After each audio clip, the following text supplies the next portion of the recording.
Right, here's a 33 RPM modern LP record. It's an old Tchaikovsky recording. Just thought I'd give it a try on the HMV 109 Windup Gramophone 78 RPM record player, because it doesn't seem a bit like this on YouTube. Just thought I'd give it an experimental play to see how it sounds.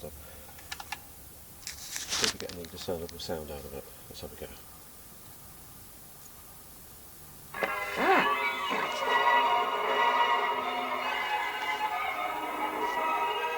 Do as well, don't they? It's amazing. It's a bit fast, but tried it on the slower setting, but it seems to stop when I do.